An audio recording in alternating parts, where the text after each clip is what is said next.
मैं लोकेश चौधरी, प्रवक्ता इलेक्ट्रॉनिक्स, राजकीय पॉलिटेक्निक महाविद्यालय जोधपुर से हूँ।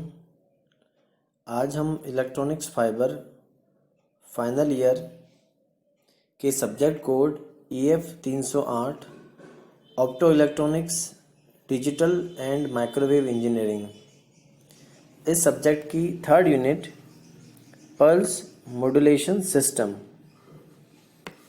इस थर्ड यूनिट के last topic 3.3 basic principle and block diagram of delta modulation को डिस्कस करेंगे।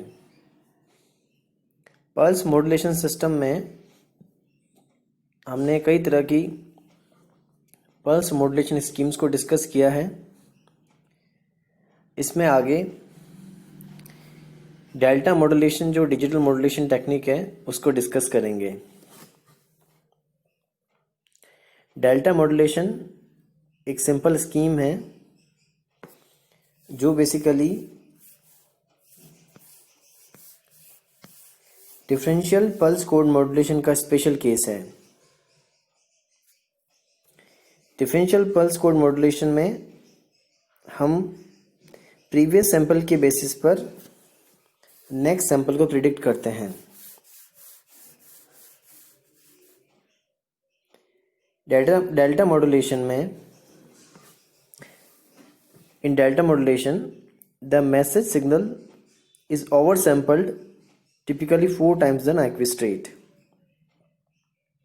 डेल्टा मॉड्यूलेशन स्कीम में जो मैसेज सिग्नल है उसे हम नाइक्विस्ट दर से लगभग 4 गुना हम सैम्पल्ड करते हैं।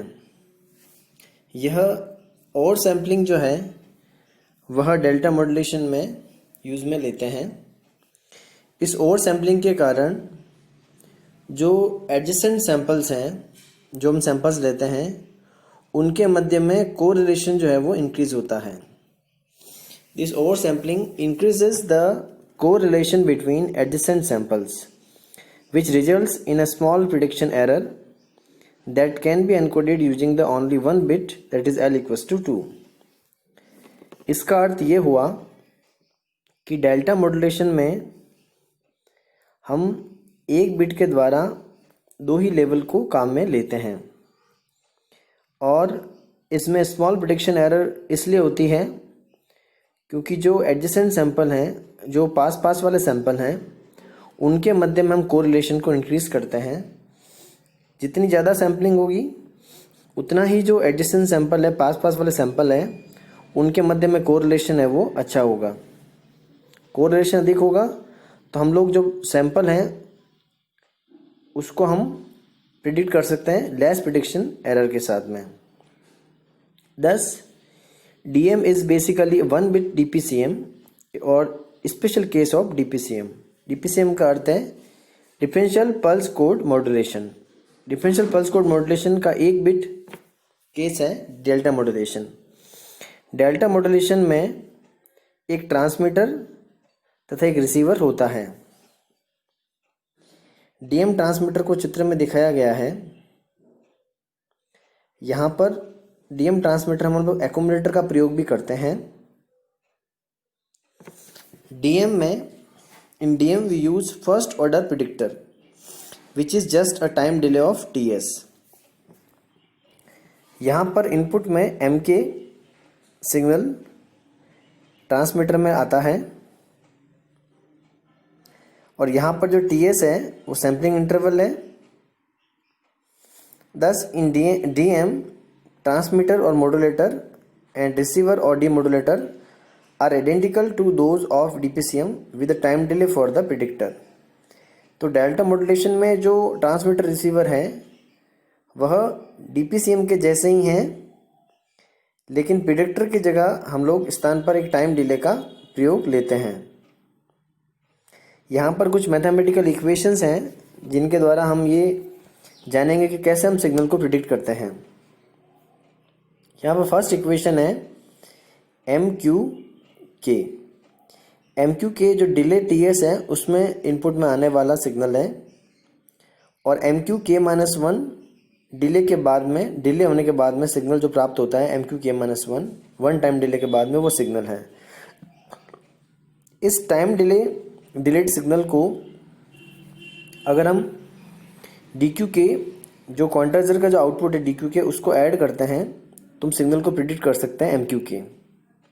इस तरह से जो इक्वेशंस बनती है MQ_k-1 जो होगा वो MQ_k-2 प्लस DQ_k-1 के इक्वल होगा।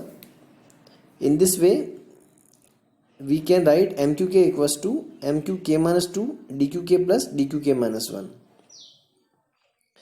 If we proceed iteratively assuming zero initial condition, that is MQ0 equals to 0, माना कि शुरुआत में सिग्नल 0 है, ये मानते हुए अगर हम इटरेटिवली अगर हम सम अप करते हैं तो then this equation yields MQK equals to summation of R0 to K DQR.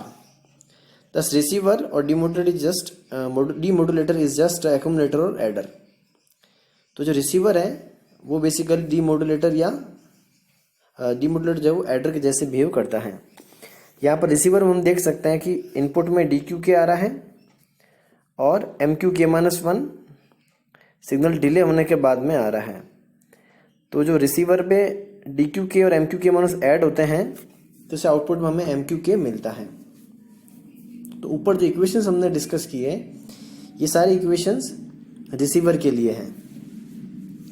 If output of DQK is represented by impulses then accumulator और रिसीवर में be realised by an integrator because output is sum of the instance of input impulses और sum of the areas under the impulses.